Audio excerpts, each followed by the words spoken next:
c'était un contrat de 6 mois. Ça fait 25 ans. Bon.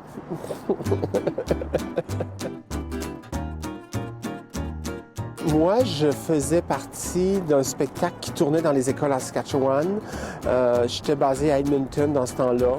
Et c'était le conseil culturel qui nous faisait tourner dans les écoles. Puis là, je suis tombé sur le journal francophone en Saskatchewan. Le conseil culturel cherchait quelqu'un pour donner des ateliers de théâtre dans les écoles.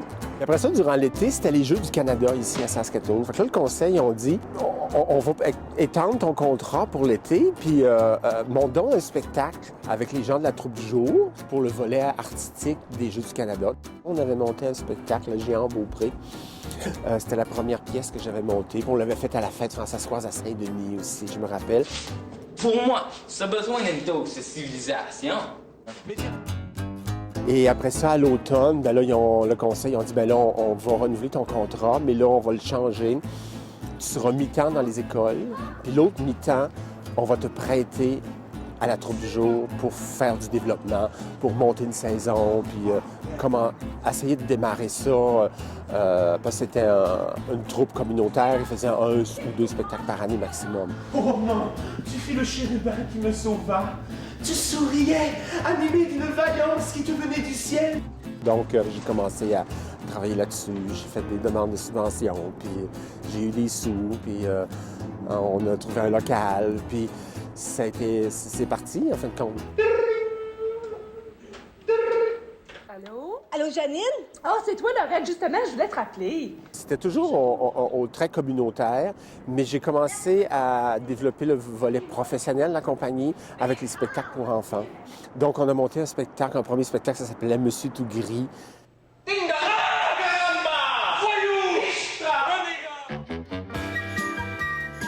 Puis là, on a tourné ce spectacle-là partout en province. Et à un moment donné, on a dit que ça prendrait des salles. Il n'y avait rien d'approprié. OK, c'est pas toi qui y va. Fait que c'est lui qui pense, fait que tu restes face à lui. Après tout, on s'est dit, bon, ben là, on construira pas une salle.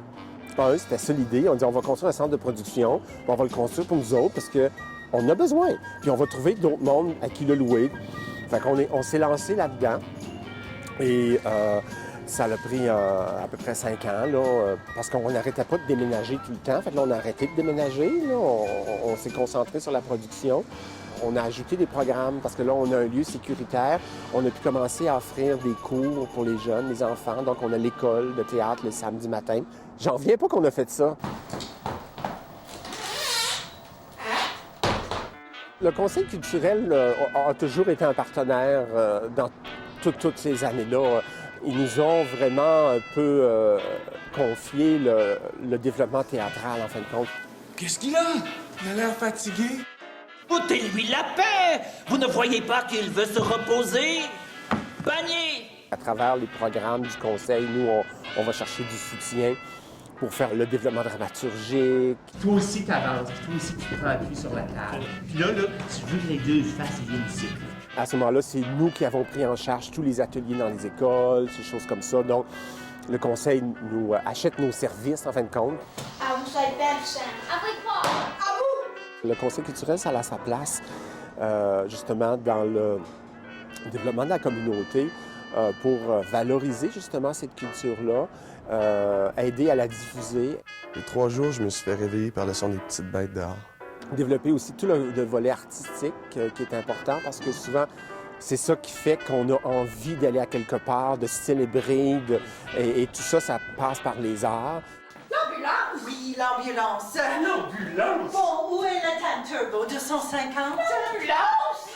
C'est important de donner ce goût-là dès la petite enfance et de continuer de la cultiver et d'aider ceux qui veulent se professionnaliser à le faire. Voilà.